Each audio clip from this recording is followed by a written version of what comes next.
Week 11 Sunday NFL breakdowns, everything you need to know in 15 minutes. If you've never been here before, welcome. My name is Max. I make these for every game on Sunday as well as every primetime game to give you a unique edge, looking at run scheme metrics, coverage data, and overall trends nobody talks about because it relates to the scheme behind the game instead of just the numbers you see on the screen. We're going in depth for this Week 11 preview. Let's get into it. As always, in the description is a link to all of my socials. There's more short form breakdowns on there on Twitter, Instagram, and TikTok. Make sure you're following. And if you're new, make sure you subscribe. You guys showed a ton of love on the Thursday night video. We did pretty well with these predictions as well. I appreciate you guys so much. Let's talk Madrid game, Washington versus Miami. The bottom line in this game is both of these defenses statistically are not great, but they're not great in different avenues. Jalen Waddle against this Commanders defense, I love. He's averaging 80.1 receiving yards per game without Tyreek Hill, which is obviously pretty good. But this Commanders defense is allowing 177.9 yards per game to wide receivers. That's the second most in the NFL.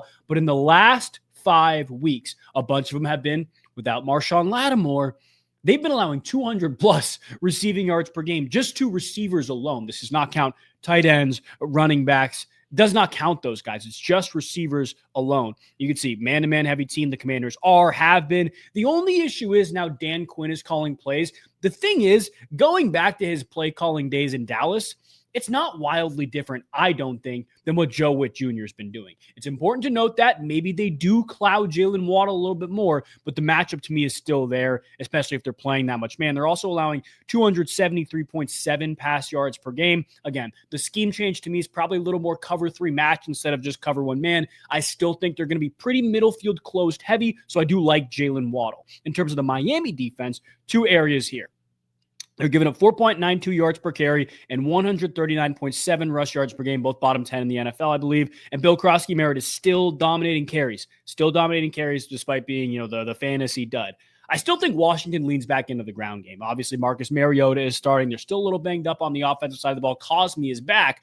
I think they keep leaning into the ground game, but the very interesting note here is Zach Ertz against this Miami defense, who's been really bad against tight ends all year long. They're allowing 6.3 tight end receptions per game and 71.4 tight end yards per game. You go look at some of the game logs against these Miami Dolphins, and there's some pretty consistent production with the tight ends that have faced them. Like, you go back really to week 1, but just holistically, last week, Jackson Hawes scores a touchdown. I mean, all 3 of the Buffalo Bills tight ends have at least 2 targets. You go back to the Thursday night game against Baltimore. Obviously, Isaiah Likely has 60 yards, has the big explosive, but Mark Andrews and Charlie Kolar each with a touchdown. Mark Andrews has 2. Kyle Pitts, 9 for 59. Harold Fannin Jr. had 4 for 36. It was in the pouring rain, and David Njoku didn't even play in that game. Gadsden, 7 for 68. Nothing really from Carolina. Carolina doesn't really use tight ends. And then Mason Taylor, 5 for 65. You have multiple tight ends in Buffalo getting in the end zone on that Thursday night game. Nothing really for Hunter Henry and Austin Hooper, but Tyler Warren, 7 for 76. Against this Miami Dolphins defense, tight ends are utilized pretty heavily, and I really like Zach Ertz. Carolina versus Atlanta. Atlanta's a weird team. They're actually favored here, so if you're looking at my, quote, upset picks of the week, I do think Carolina wins. Also going back up here, I think Miami wins this game. It's going to be a good game. I think Miami does. But Atlanta's run defense is struggling overall. Like, you look at these numbers, 4.92 yards per carry, 146.4, worse, right, than the Dolphins. I think a lot of it was increased or inflated by Jonathan Taylor's production. Like, Jonathan Taylor had 200 whatever yards, 3 touchdowns, explosive runs. I think a lot of that was inflated, but I still do think there's some substance to the fact that Atlanta hasn't been great statistically, holistically on the ground. It's interesting to note on the other side, though, Carolina plays a ton of zone. I believe there's only one other team who plays more zone than them in the NFL. They play a ton of zone.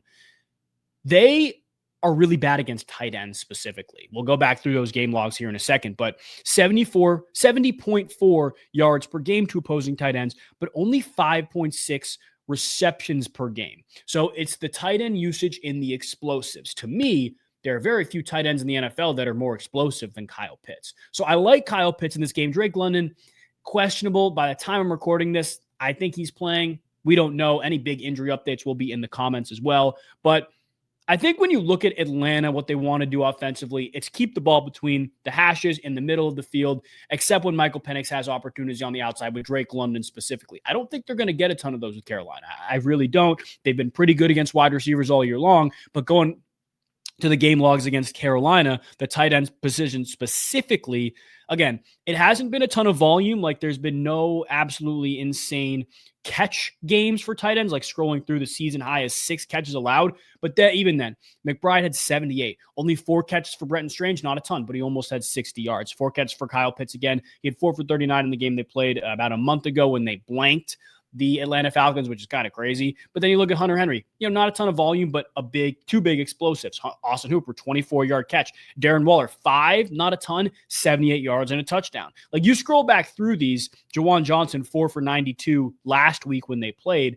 There's not a ton of volume. They do a really good job in terms of limiting the overall catches for opposing tight ends, but the explosive ability is there and probably will be there for the rest of the year. Tampa Bay versus Buffalo.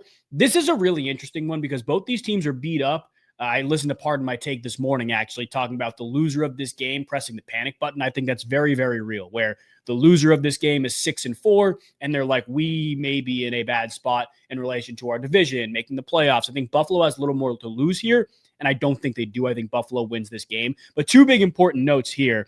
Tampa Bay, not great against the pass, meaning Josh Allen probably going to have to throw the football a little bit more. The only interesting thing is, off a loss, James Cook is always a guy to watch. They feed him. They lean back into him. I go back to the game against, I'm going to pull up the game log about 3 weeks ago off of a loss. I'm pulling it up right now. But I go back to the game log that James Cook had. It was against Carolina. That's right. 19 for 216 after the loss and mini bye to Atlanta the week prior. Again, a spot where you probably feel like you kind of underperformed the week prior or 2 weeks prior, technically against Atlanta. You're like, let's get back to what works. James Cook, let's get back to what works. 27 carries for James Cook. And then you lose to Miami. Granted, this game is kind of out of hand. So I don't think Buffalo lets that happen again. They're favorites here again against Tampa Bay. But the other side is really interesting.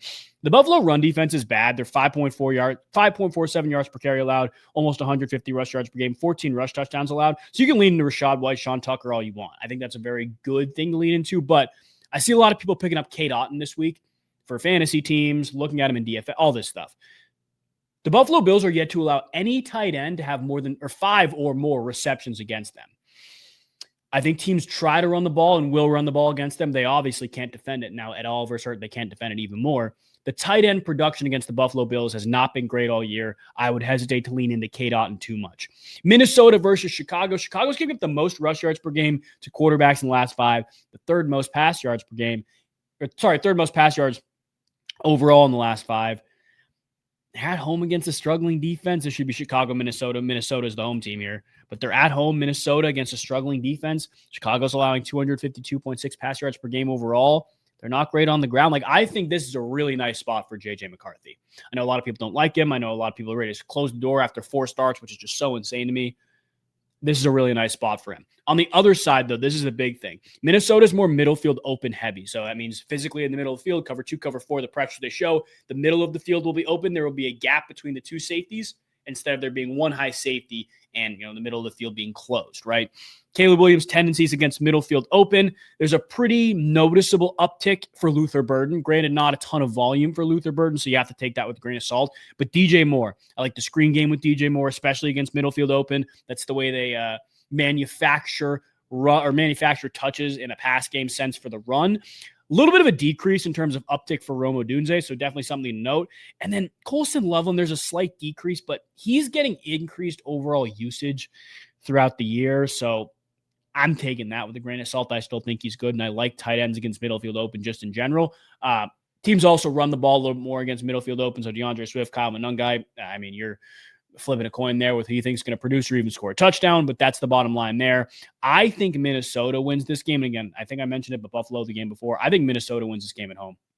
I think Chicago is good. I think Chicago is playing better football objectively than they were last year. I'm waiting for somebody to punch him in the mouth. Like a team that is tough defensively, will get after the quarterback, and has weapons offensively. Like, I think if Jackson Dart finishes that game against them last week, the Giants probably win. I think they, again, got after him along the line of scrimmage, had some good plays offensively. Quarterbacks were able to break the pocket. I think Minnesota's more of the same, but more consistent in doing so.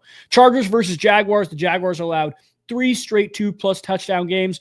three straight 2+ pass touchdown games, more 2+ pass touchdown games than not, more 275 plus yard passers than not, and they're allowing more than 260 pass yards per game. Run defense is good. Basically, all I'm saying here is the Chargers are going to have to throw against the Jaguars.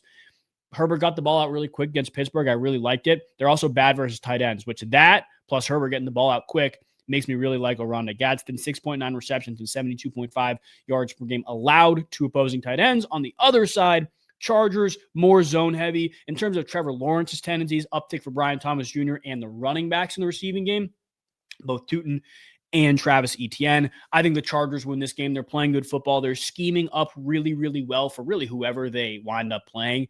This is a team I would not want to play. Good defense, good quarterback, good pass catchers. I don't want to play the Chargers. I think they beat Jacksonville even on the road. Green Bay versus Giants. This is one of my other upset picks. It makes absolutely no sense, but Jameis Winston is going to find a way to do it. I think it doesn't make any sense. The Giants are really bad, to be honest with you, defensively, allowing nearly 250 pass yards per game, but the run defense is actually worse. 5.53 yards per carry, 152.1 rush yards per game, 14 rush touchdowns allowed. Now, Josh Jacobs, to me, I like him to get in the end zone regardless of who he plays, but you look at some of these performances in games where they've been able to not blow teams out, but kind of pull away. Like I go back to the Cincinnati game, a game they had in control, 18 carries, 93 yards, 2 touchdowns, and then 57 yards through the air. Again, a game against Arizona where, again, moderately in control, right? You felt it was in control. 2 touchdowns. The Pittsburgh one's interesting because that's the biggest blowout, I believe, maybe not by point differential, but the game they've had, I think, the biggest control over. The run defense in Pittsburgh is really good. He still found a way to get in the end zone. Bottom line is Josh Jacobs is going to be the mainstay here. He's probably going to touch the ball 20 plus times. In a close game, even a blowout, to me, it's Josh Jacobs. But I still do think the Giants can take advantage of a Green Bay defense that's really zone heavy, and they're not good against tight ends. That's the bottom line. They're really not good against tight ends, and this is not an upset I highly suggest you get on. I think it's a weird vibes thing where, I think the Giants can take advantage of a Packers offensive line that's really struggling. And I think Jameis is going to give guys the ball down the field and just give chances to make plays, which when teams have done that against Green Bay this year, Green Bay has not made the plays. It's been the other team making the plays. So Giants are bottom 10 in wide receiver production, loud, bad versus all this stuff. Green Bay bad versus tight ends. Shocking. Giants win.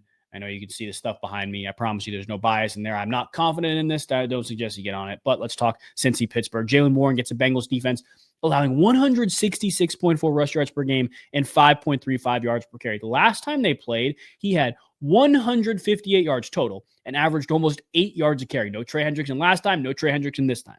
Pittsburgh's allowing 290.7 pass yards per game, a lot of production on the outside. They are changing their defensive structure and their defensive integrity with the DBs they have, though. The Steelers defense that's walking out to play the Bengals right now is not the same Steelers defense that walked out and played them 3 or 4 weeks ago, whenever they played. I think Pittsburgh wins this game.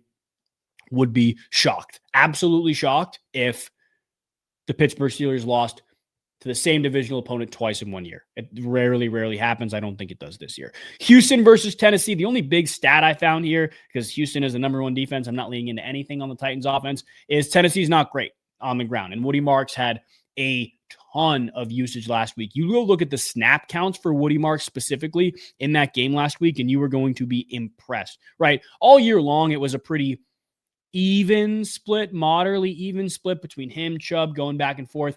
80% Woody Marks snaps last week, only 10 snaps for Nick Chubb. And when you listen to DeMeco Ryans talk in the presser this week, he said, I believe the quote was, the rookie nameplate is off. Like, rookies don't exist. It's these guys like him, Jaden Higgins, Jalen Noel.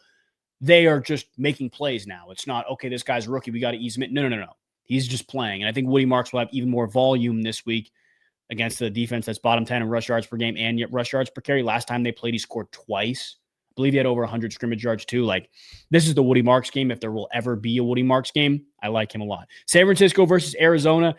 This is interesting because I think Arizona's defense is healthier than it's ever been. Brock Purdy's back. That's going to be a crazy matchup on that side of the ball. All things considered, Arizona played these guys really tough when they played, I think week 3.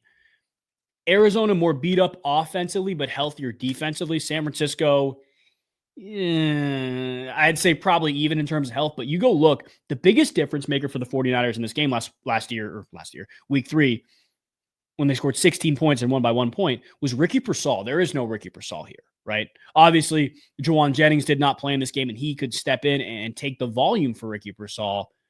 But the explosive ability that Pearsall provides, I don't think Jennings does. So that's something to note as well. Christian McCaffrey had a big game here. And then on the other side, like Marvin Harrison didn't have a huge impact. Obviously, he's out for Arizona this week. Trey McBride had 5 catches. Like this Cardinals offense really struggled. And I think it was had a lot to do with quarterback play. Like Kyler Murray was okay. You know, he was 22 for 35, and this 49ers defense was healthier objectively with Fred Warner. And I believe this was the game that Nick Bosa went down, if I'm not mistaken. Regardless, I think Arizona is another upset number 3. I think Arizona pulls this one off. In terms of what the 49ers do defensively, they're giving up 154.6 yards per game to opposing receivers. Marvin Harrison's out, and they've allowed for a wide receiver to go for 60-plus in 7 of 10 games this year. 7 of 10 games. That's a lot. Michael Wilson is going to have to step up. Greg Dortch will be the inside guy, but in terms of outside production where you avoid Diamador Lenore, Michael Wilson. 49ers are allowing 19 pass touchdowns. Have only forced 1 pick. And again, this is a huge opportunity for the number 1 wide receivers on both sides. Now it's, I think, Michael Wilson on the Arizona side and then Juwan Jennings on the 49ers side. Can he step up? I don't know. I think Arizona upsets them. Seattle versus Rams, arguably the game of the week. Very brief Seahawks breakdown. If you didn't see it, Rashid Shaheed, has double the slot routes or had last week than Kupp and JSN. So what this does is adds a middle field threat to the offense where Sam Darnold was already throwing at the lowest rate in the NFL. Like he was throwing to the slot at the lowest rate in the NFL pre-Rashid Shaheed. Threw way more to the slot last week. And JSN now can be more on the outside, doesn't have to run as many slot routes, where he is nearly 2 more yards per out run more efficient than he is in the slot. Cooper Kupp can be more effective. He's got some tread in his tires, but he's a good blocker. He can be out there for more meaningful snaps and also allows for multiplicity in the tight end room. Like the 12 personnel stuff in the Clint Kubiak offense can get really nasty when it's JSN, Rashid Shaheed stretching the field, but then it's AJ Barner and Elijah Arroyo both on the field at the same time. You didn't really have that dynamic stretch the field ability with 2 players when Arroyo and Barner were on the field with Kupp as the number 2, but with Shaheed as the number 2, you are stretching the field. You are really, really pushing defenses to do things they don't want to do or schematically change things they don't want to change because you have to respect taking the top off, and now you're opening things up in the middle of the field. On the defensive side of the ball, though, I think LA has an edge. Like, I think the Rams have an edge over the Seahawks. Devontae Adams questionable, expected to play. I also do think the fact that they're very zone heavy will feed into what Sean McVay wants to do. I think Stafford likes these match zones. I think he can take advantage of them down the field. And the reality is, if you're playing zone, Puka Nacua is going to get the ball pumped to him probably 12, 13, 14 times. Like, he is obviously has pretty high target percentage against man and zone, but against zone, the screen game's more involved, quick underneath, and he's great after the catch. I think the Rams win this game. I think it's a really close game, but I think the Rams win it. Baltimore versus Cleveland. An interesting note here, Baltimore has not allowed a 70-plus yard rusher since the addition of Lohi Gilman about a month ago. Cleveland's very, very man-to-man heavy. In terms of tendencies, there's a big uptick for Tez Walker. We've been on the Tez Walker explosive train when they play man-heavy defenses. They haven't in a minute, but now we are. I'm looking at other guys. I'm not worried about that, to be honest. I'm worried about Zay Flowers and DeAndre Hopkins because you look back the last time they played, Zay Flowers 7 for 75. More importantly, Derrick Henry shut down on the ground 11 for 23. That's what the Browns do. But 7 for 75, and then D-Hop had 2 big chunk plays, right? 2 for 64, 32 yards per catch. And all these guys, like, you don't think there's a ton of volume across the board. This is all without Isaiah Likely too. So I would venture to guess there'll be even less volume for some of these guys that you may be expecting for big games. Bottom line is Lamar's going to take advantage of the matchups he likes. Those matchups are going to be on the inside, not on the outside. They're not going to throw at Denzel Ward. They're going to throw at whoever is playing nickel, Miles Harden, and the Sam backers or the safeties rolling down to cover Isaiah Likely and Mark Andrews. And if I'm Lamar, I like the matchups, if I'm being real. In terms of, again, the past matchup, D-Hop, Zay, another really interesting thing to note here, this Browns defense, I can pull it up for you really quick, has been really, really good against the run, right, efficiency-wise. But when teams pull ahead, running backs still produce. So that's where I'm torn with Derrick Henry. Alex Wright is not playing as one of their starting defensive ends. Very good run stopper. Like Breece Hall is averaging 4 yards a carry, which is not great, but he's still putting up 83. Devon Achane had a more explosive game, but Travion Henderson and Ramondre Stevenson, they touched the ball 24 times and were able to combine for more than 100. The bottom line is Cleveland shuts them down, But if teams continue to lean into the run, the numbers are going to get inflated. And I think in a blowout, the numbers could get inflated if you're picking up what I'm putting down for Derrick Henry. Kansas City versus Denver, really not too much here. Troy Franklin, in terms of targets, first read target, and production, starting to outperform Cortland Sutton if he's not already outperforming him right now. But the Kansas City Chiefs are very good against wide receivers. You go look at some of the game logs against the Kansas City Chiefs. I mean, these guys are really, really good against some of the top talent in the NFL. Like, you look at some of the guys who have had bigger games against them, it's been the guys who have been peppered with 7, 8, 9, 10 targets. I don't think Troy Franklin will be that guy. In terms of season high for yardage allowed, I believe it's 79 in week 1, if I'm not mistaken. 80 for Brian Thomas Jr., but 79 in week 1 for Quentin Johnson, who consistently stretched the field. And then you scroll down, and you got a 74 from Zay Flowers, but again, that's 7 receptions. That's a lot of volume.